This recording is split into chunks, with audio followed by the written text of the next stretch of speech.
Всем привет! Это канал Just Dub. В преддверии Нового года нам захотелось показать вам нечто особенное. Найти аниме, в котором было бы Рождество или Новый год довольно трудно. Основные действия зачастую происходят летом или весной. Но мы очень постарались для вас, а потому это новогодний пересказ аниме «Навсегда мой Санта». У микрофона Виск, монтаж Демнисв, пересказ Отметка. Начинается все с рассуждений главного героя о том, что дети в начальной школе обычно перестают верить в Санту по разным причинам. Кто-то найдет припрятанный подарок, кто-то увидит, как у Санты отваливается борода и так далее. У него же все было по-другому, ведь к нему на Рождество никто не приходил, и даже родители, загруженные работой, не проводили вместе с сыном этот праздник. Мало того, он еще и родился 24 декабря, и его назвали Санта.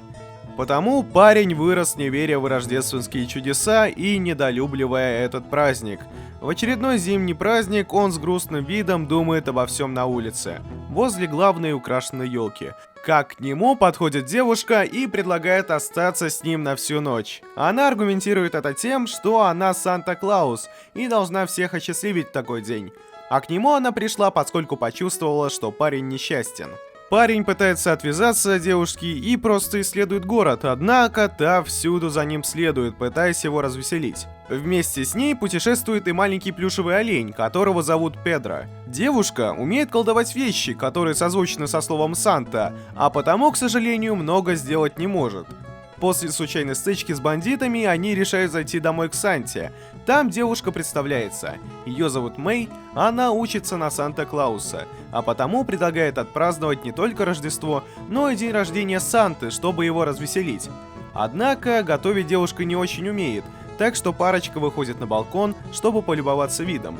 Мэй говорит, что на самом деле многие люди помнят о Санте, даже в такой день, просто он не хочет этого видеть. Девушка неожиданно целует парня, рассказывая, что так можно поделиться счастьем. В этот же момент Санте звонит старшеклассница, которая ему нравится, приглашая на вечеринку. И, несмотря на предупреждение Мэй, что это всего лишь магия, чтобы тот почувствовал себя счастливым, парень бросает ее одну и спешит к своей симпатии.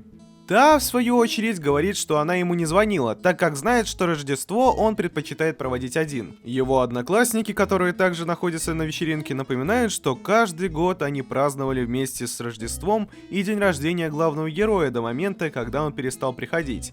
Вспоминая слова Мэй, парню становится стыдно, и он отправляется на поиски девушки. Находит он ее под елкой с кучей подарков. Санта пламенно говорит, что он недостоин подаренного счастья, а поэтому возвращает его и целует девушку. В это время бьют куранты, и Мэй превращается в более развитую версию покемона. То есть версию с большим количеством магии, в настоящего Санту. А Педро превращается в настоящего северного оленя. Мэй предлагает развести подарки детям, так они и делают. Напоследок Мэй отвозит его в приют, где Санта видит своих родителей, которые не могут покинуть приют, чтобы заботиться о детях. Они звонят своему сыну, извиняясь и признаваясь ему в любви. Санта отвечает тем же. В конце Мэй предлагает посмотреть на вечную рождественскую звезду – Луну. Оказывается, что Мэй не единственная Санта, а главный герой обещает теперь верить, чтобы и в следующем году встретиться с девушкой. Однако в продолжении мы видим, что Мэй не вернулась обратно в академию, вместо этого оставшись на целых полгода вместе с человеком, которого она полюбила.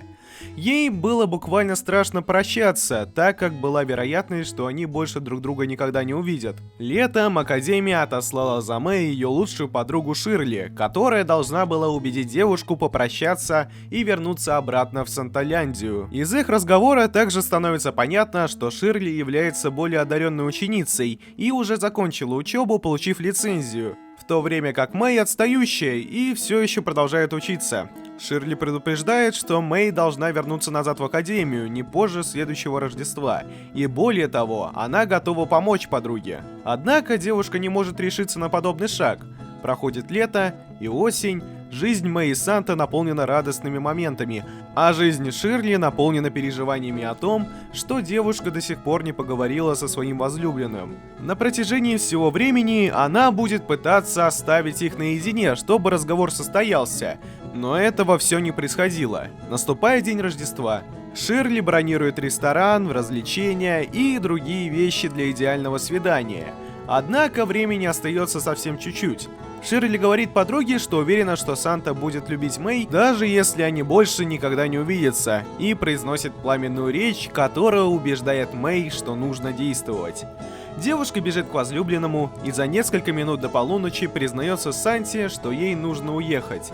Санта отвечает, что все хорошо, и он будет ее ждать и хранить в сердце теплые воспоминания о ней. Ширли замораживает время, чтобы парочка смогла насладиться тем немногим, что у нее осталось. Санта и Мэй проводят прекрасный вечер, после чего девушка возвращается в академию. Если вам понравилось это видео, обязательно скажите нам об этом в комментариях. И можете написать, какое аниме вы бы хотели, чтобы мы пересказали. Обязательно подпишитесь на канал и поставьте лайк, чтобы не пропустить новые видео. С Новым годом!